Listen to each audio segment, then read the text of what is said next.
Take a deep breath and listen closely. I want to talk about the loudest voice shaping your life right now. And it's not the economy.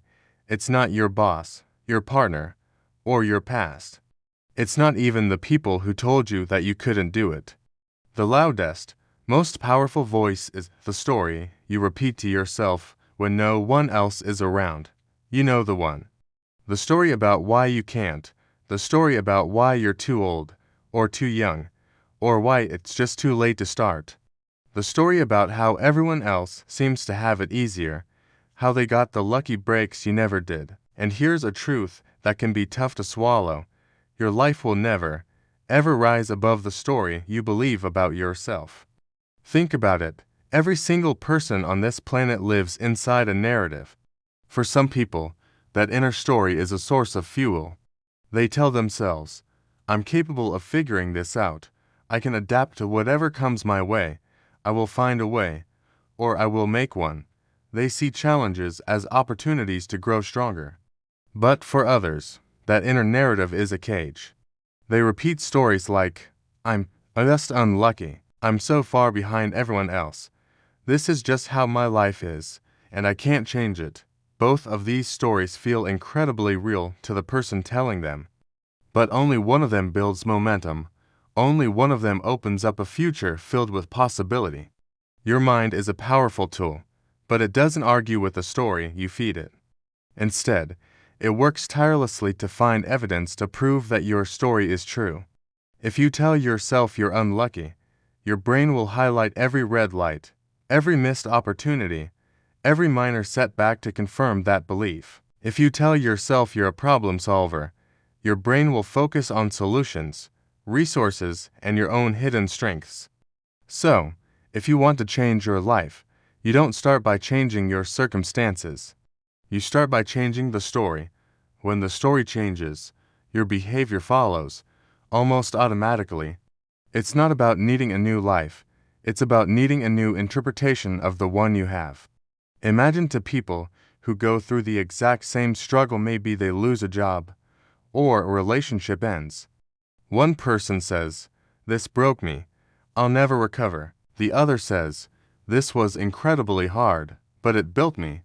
It showed me what I'm truly made of." Same experience, completely different interpretation. The pain itself isn't the problem. The meaning we assign to that pain is what makes all the difference. When you reframe your struggles as training, as preparation for what's next, everything changes. Your perspective shifts from victim to warrior. And let's talk about limits. Most of the limits that hold us back are emotional, not physical. People don't quit because they've run out of energy. They quit when things start to feel uncomfortable. They quit when progress feels too slow. They quit when the initial excitement of a new goal wears off and the real work begins. But here's the secret. Discomfort is not damage. Discomfort is the feeling of adaptation. It's the sign that you are expanding beyond your current capabilities. Your muscles grow under resistance at the gym. Your character, your resilience, your wisdom, they grow under the pressure of life's challenges. So next time you feel that discomfort, don't retreat. Lean into it. Recognize it as a sign that you are on the right path. You're growing. This brings me to another huge trap: waiting to feel ready. Ready is not a state you arrive at. It's a feeling, and feelings are fickle. If you wait until you feel perfectly ready to start that business, have that conversation, or go for that promotion, you will wait forever. Think about anyone you admire for their confidence. Do you think they were born that way? No. Every confident person you see started before they felt prepared. They didn't wait for courage to show up. They built courage through action. They took the first step, then the next, and the next. Confidence isn't the cause of action. It's the result of it. So, move first. The confidence will follow. And how do you keep moving, especially on the days you don't feel like it? The answer is discipline.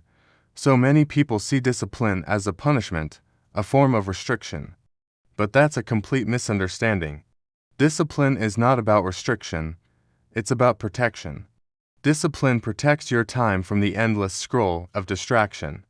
It protects your energy from being wasted on things that don't matter. Most importantly, it protects your future from the heavy weight of regret. Every single disciplined choice you make, whether it's waking up early to work on your goal or saying no to a distraction, is a powerful statement. It's you telling yourself, my future self matters more than this moment's comfort. That mindset compounds faster than you can imagine. This is all tied to your standards. Your standards quietly, but powerfully, decide your results. Here's a hard truth. You don't get what you want in life. You get what you tolerate. If you tolerate inconsistency in your habits, you will get inconsistent results. If you tolerate making excuses for yourself, you will get a life full of excuses and little progress. If you tolerate staying in your comfort zone, you will get an average life. It's not about wishing for a better outcome. It's about raising your personal standards for what you accept from yourself. When your standards change, your behavior has to change to meet them. And when your behavior changes, your life has no choice but to follow. Now, as you start to raise your standards and take action, something else is going to show up. Fear. Fear is a funny thing. We're taught to see it as a warning, a stop sign. But in the context of growth, fear is a sign that you're about to upgrade. Fear always appears right before you step into a new level of responsibility, a new identity, a new chapter of your life. It's the gatekeeper to expansion. So, when you feel that fear, don't see it as a reason to turn back. See it as the doorway you need to walk through. The only real mistake is letting that fear convince you to stay small when real growth is just on the other side. In today's world, one of the greatest skills you can develop is focus. We live in an economy of distraction. Everything is fighting for a piece of your attention. In a world like this, the ability to focus is a superpower. The ability to sit down and do deep work without checking your phone every 5 minutes. The ability to stay committed to a long-term goal without needing constant applause or validation from others. The ability to build quietly, in private, knowing that the results will speak for themselves. This is incredibly rare, and in any market, in any field, what is rare always wins. Protect your focus like it's the most valuable asset you own because it is. Remember, no one builds an amazing life in a single day, just as no one ruins their life in a single day. Life changes through the slow, steady accumulation of small decisions. One disciplined morning, repeated over and over, one honest, difficult conversation, one hard choice made daily. This is the power of compounding. It doesn't announce its arrival with a loud bang. It works silently, in the background, until one day you look up and realize your entire world has transformed. So stop negotiating with your own potential.